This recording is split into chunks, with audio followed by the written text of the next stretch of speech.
그동안 연휴를 다 보내시고 새로 출근해서 마음을 정리해서 새로운 날들을 출발하는 아주 좋은 출발의 날입니다.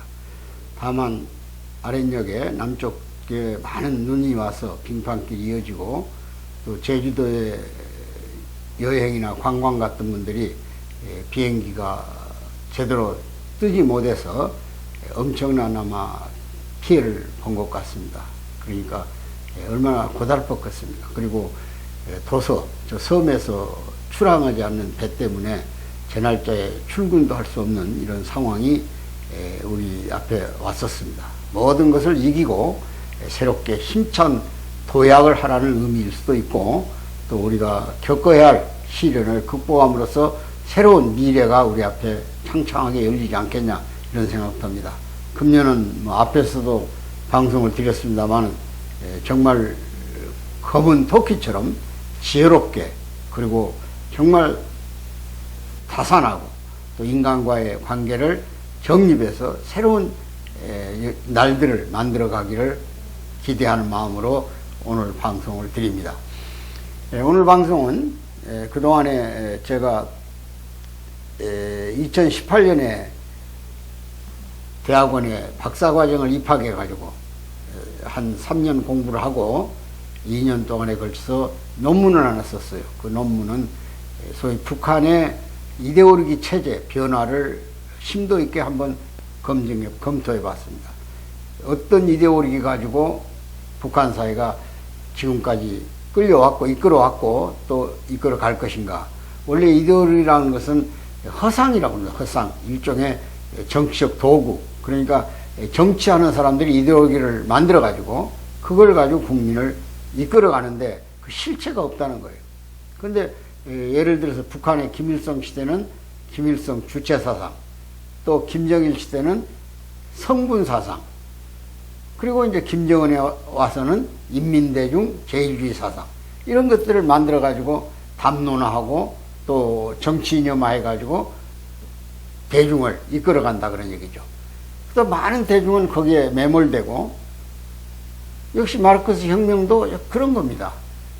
소련의 레닌이나 스탈린도 다 그런 아주 세상이 시끄럽고 어지러울 때 그런 이데올로기를 가지고 프롤레타리아트 혁명이라는 전 세계 노동자들이 상절해라. 그리고 우리에게는 조국이 없다는 이름으로 공산주의 세계화를 꿈꿨던 사람들도 그 허상의 이데올로기를 가지고 정치 이념화해서 그 도구를 가지고 통치를 하고 역사를 이끌어온 거예요. 북한도 그런 과정을 겪었어요. 그래서 제가 수없이 많은 북한의 노동신문이라든지 저서 또 그 외 잡지, 근로평화라든지 근로민중이라든지 이런 여러 가지 외신들을 종합해 가지고 논문을 하나 썼습니다. 그것이 바로 인민대중 제일주의를 중심으로 북한 이데올로기의 변천사인 거예요. 그래서 심사를 다 마치고 이제 학위가 2월 한 17일경에 번개가 이루어집니다. 그랬더니 벌써 많은 분들이 책을 보시고 저에게 격려, 그 격려 중에 가장 많은 격려가 만학에 대한 격려입니다. 제가 42년생이니까 딱 작년이 80세가 되는 해예요. 그게 참 뭐 제 자신이 노력을 했습니다. 부족하지만은 그동안에 좀 열심히 대중을 향해서 외치고 돌아다니면서도 체계적인 학문을 할 수 있는 기회를 못 가졌어요.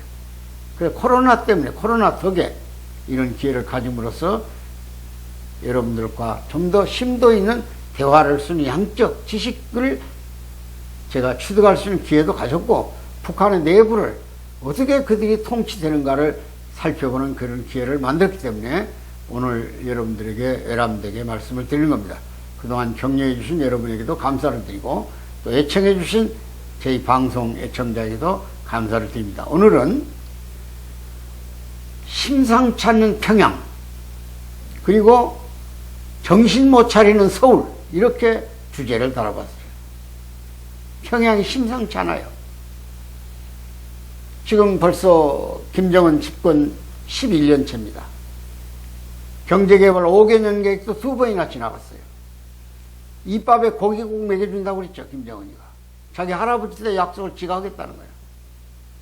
핵실험만 계속하고 미사일만 발사했지 북한 인민들의 생활은 여전합니다. 오히려 배급제가 파산돼 버리고 지금 70% 이상이 장마당에 의존하고 있어요. 그래서 북한 사람들이 하는 소리가 장마당이 노동당보다 낫다고 그래요. 노동당 국가 아닙니까? 당 밑에 국가가 있잖아요.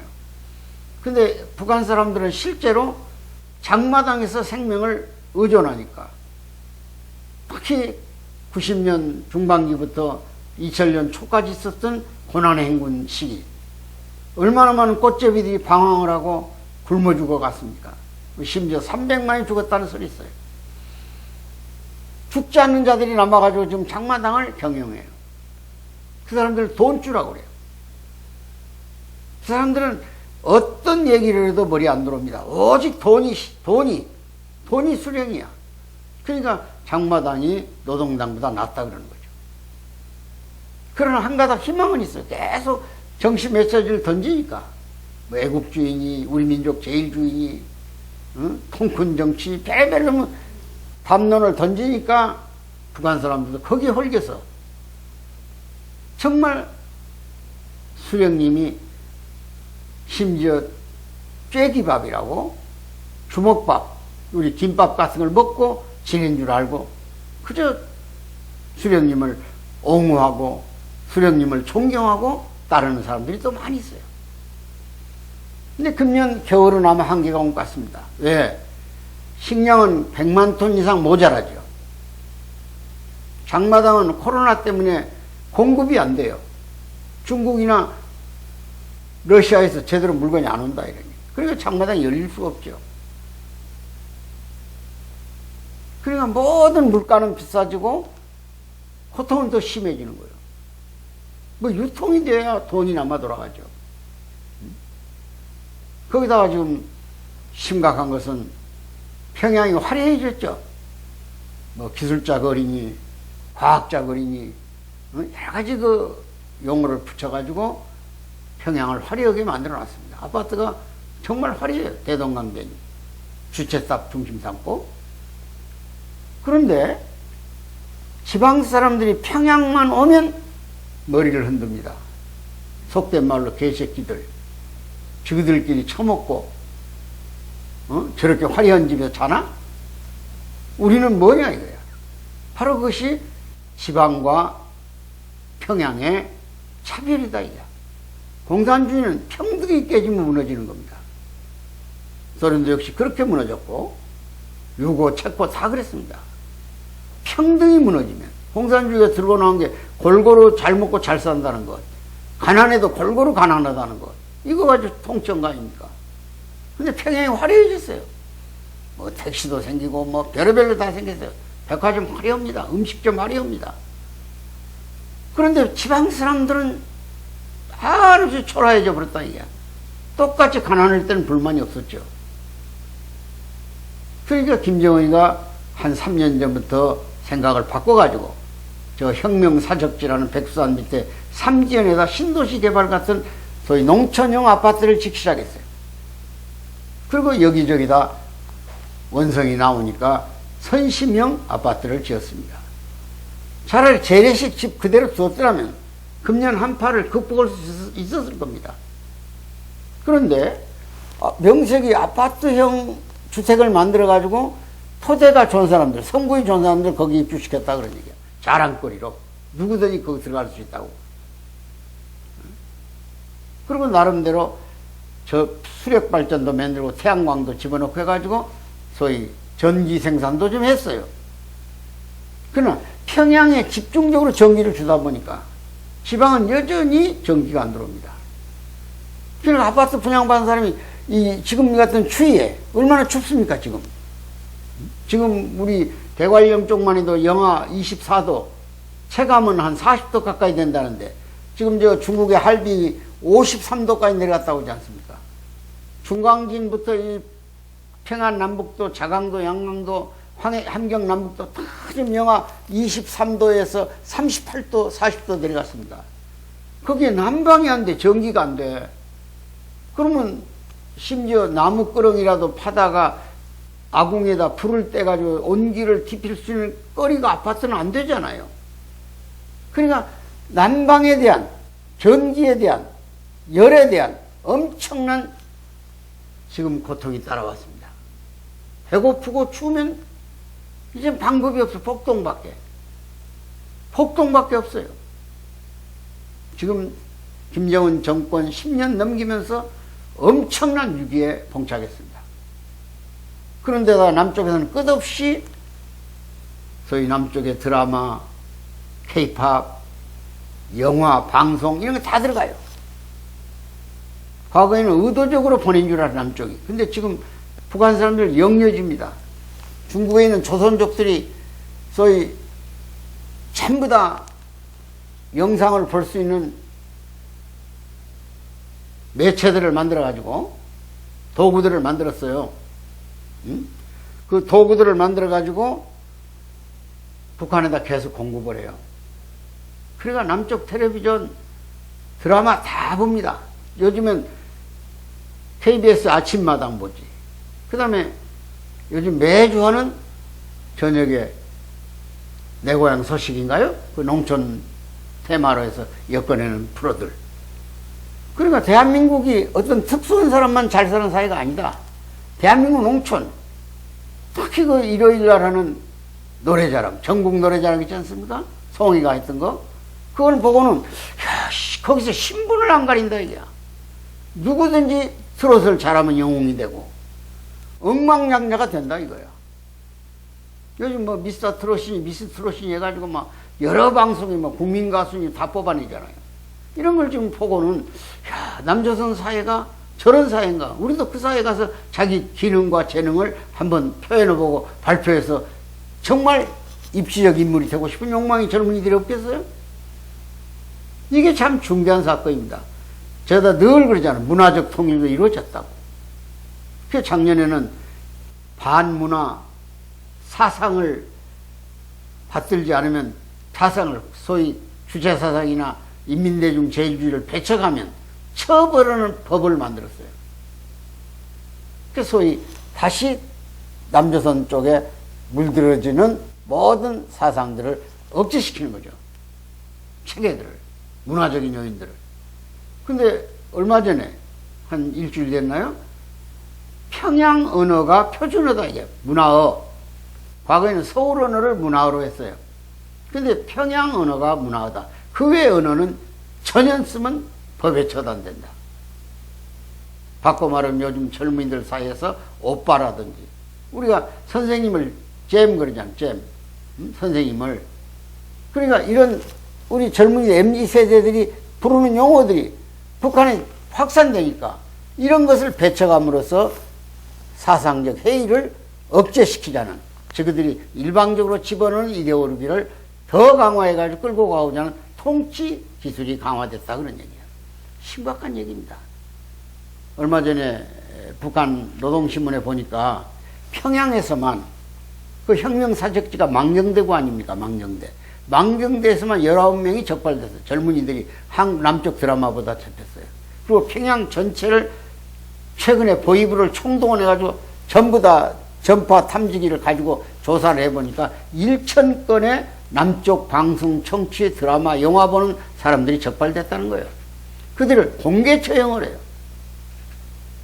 얼마나 심각합니까, 지금 북한에서. 그 처세가 얼마나 가겠어요, 지금. 잠을 못 잡니다.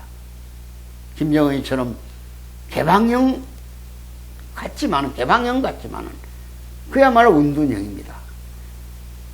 어떤 문제에 매몰되면 자기 아니면 불안하고. 그러니까 지금 북한에서도 탈북한 사람들 얘기를 들어보면 김정일 때까지만 해도 정적만 제거했대요. 그런데 지금 김정은 때 와서는 장성택 제거 이후에 한영철이라든지 김재원이라든지 쭉 제거해 왔지 않습니까? 이영이라든지. 이런 제거한 사람이 지금 간부급만, 고위급만 한 700~800명 돼요.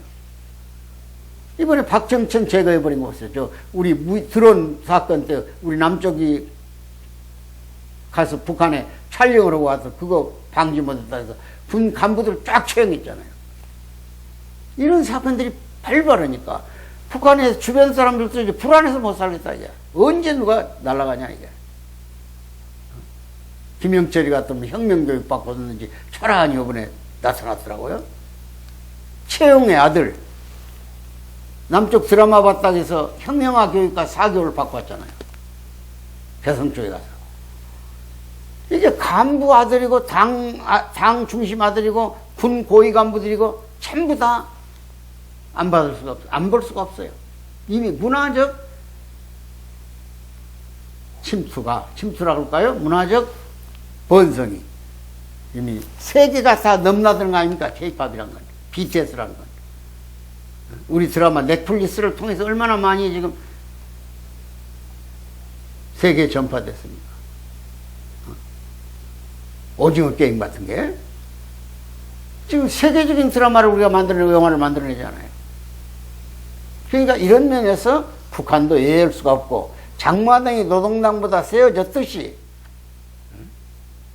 지금 우리의 문화적 영향은 북한 사람들의 사상을 해치해버리고 남쪽을 동경하고 남쪽이 자기들이 가야 할 세상인 걸 아랫동네가 자기들이 가야 할 세상인 걸 인지하기 시작했다는 놀라운 사실을 오늘 보고 드리는 거예요. 그러니까 김정은 체제가 지금 반문화법에 대한 배척과 처형이라든지 또 지금 열병식 준비를 한다고 미국의 38로스가 이번에 영상 촬영해서 우리에게 보여준 거 아닙니까? 아마 2월 8일 날 창군, 건군 75주년이에요. 대대적인 행사를 하는 모양이에요. 그 얼마나 많은 비용이 들어가겠습니까? 한쪽은 떨고 있고 가난해서 배고픈데 그 인민군대를 불러다가 지금 훈련을 몇 달씩 해가지고 열병식을 한다는 거 아니에요. 이게 미친놈의 체제예요. 아마 제가 볼 때 북쪽은 심상치 않습니다. 체제가 붕괴되려고 하면 무슨 짓을 못하겠습니다. 더군다나 지금 송출해가지고 외화벌이 하고 있는 러시아에서 이번에 7명의 탈북인이 생겨났어요. 시베리아 벌목장에서 탈북해 온다 이게. 하도 국경경비를 철저히 하니까 이제는 중국에 있는 30만 명 가까운 탈북인이 지금 살고 있어요. 그들도 우리가 받아서 같은 동족으로서 함께 번영을 누려야 돼요. 같이 함께 해야 돼요. 나는 그래서 지금 북한이 김정은이가 심상치 않다. 아마 2월 8일 열병식과 함께 7차 핵실험, 우리가 지금 또 미국 대륙간 탄도미사일 ICBM이라고 하는 거 화성 17형 이것까지도 선보이지 않겠냐. 이런 모험주의를 선택할 위험성이 있다. 이렇게 심상치 않은 편향을 보고 있는 겁니다. 그런데 남쪽은 지금 어떻습니까? 지금 기가 막힌 얘기죠. 얼마 전에 한 2년 전에 충청북도에서 간첩 사건이 합법적 조직에 들어왔어요. 우리가 일반적으로 갖고 있는 NGO 단체들 있잖아요. 그 속에 들어왔어요. 이것이 바로 그람시라고는 네오마르크시즘을 주장했던 공산당 당서기가 이태리에 진지전이라는 말을 써요. 진지 혁명기지를 구축하라. 심지어 고지전, 기존 조직에 침투해서 똑같이 기존 사람들과 행동하고 봉사조직이나 사회조직에 들어 활동하다가 어느 결정식 시기에 지령을 받아서 행동하라. 중요 요새를 폭파하든지 국가의 기간산업을 마비시키든지. 지난번에 통신망 같은 거 마비되니까 어떤 일이 벌어집니까? 이런 진지전을 구축하기 시작했다 이게야. 근데 연이어 지금 제주도에서 터졌죠? 경남 창원에서 조직이 또 나타났죠? 대한민국에서 가장 거대한 조직인 민노총 조직의 간부들이, 국장급, 부위원장급들이 동남아, 베트남, 캄보디아, 중국 등지를 오가면서 몇 년간 북에 이광진이라는 사람의 소위 통전부 소속 문화교류부에 있는 고급 간부 이광진에서 포섭돼가지고 거기서 자금을 받아다가 조직을 확산하는데 오늘 동아일보에 보니까 그 조직들이 지방까지 확산돼가지고 전국 규모의 조직을 가진 것 같다. 이런 지금 기사를 봤어요. 이 심각한 사태 아닙니까? 어느 방송을 들어보니까 남쪽에서 지난 정부 5년 동안 간첩을 안 잡거나 잡지 못하겠다는 거예요. 김정은의 비유를 건드리면 안 된다고. 이게 회개망청한 소리예요. 그리고 국정원의 기능을 거의 지금 대공 업무를 중단시키고 경찰에다 업무 이행을 시킨다고 했지만 그 국정원에 있는 전문 대공 수사 요원들이 하나도 경찰로 가지 않았다는 거예요. 그러면 전문 인력이 없어져 버렸다 이거야. 누구나 잡습니까? 낚시를 누구나 합니까? 낚시꾼이 하는 거지? 간첩을 누구나 잡는 거냐고요. 전문 인력이 다 길러진 거 아닙니까? 지금 건국 이후에. 응? 국정원이란 이름 이전에 안기분이 뭐 여러 가지 그 조직을 통해서 대공 업무를 했던 사람들이 쭉 있잖아요. 근데 그 사람들이 경찰로 가서 경찰이 업무를 대행하면 할 수 있지만 지금 하나도 경찰로 이관한다고 좀 아마 금년 내로 이관이 되는 모양인데 전부가 인력이 안 갔다는 거야. 그러면 누가 수사를 맡았을 거냐 이게. 규모가 큰 지하조직 같은 것은 또 국제조직 같은 것은 엄청난 시간과 노력이 필요합니다. 여러분 정신 차려야 됩니다. 지금 경제가 마비돼가지고 우리 대통령이 아랍에미레이트에 가서 한국 돈 40조의 투자를 유치받아 왔어요. 엄청난 일이죠. 당군일의 최대 규모니까. 그럼 정치가 이걸 수습해가지고 어떻게든 하나라도 MOU 단계에서 이제 정식 계약 단계까지 투자할 수 있는 환경을 만들 수 있는 법을 고치고 규제를 풀고 하는 이런 일에 의회가 몰두해야 되는데 계속 정치 싸움, 방탄 싸움. 이게 할 짓이냐 이거야. 지금 정신 차려야 된다 이거야. 이게 지금 대한민국 서울이 뭐 하는 거냐 이게 도대체. 나라가 없어. 국가가 없어. 국가가 없으면 존재할 만한 자리가 없는 거예요. 외국에 한번 나가보세요. 어느 도를 물어봅니까? 성씨를 물어봅니까? From here. 어디서 왔냐? 내셔널리티. 국적을 물어봐요. 그때 코리아, from here, 코리안.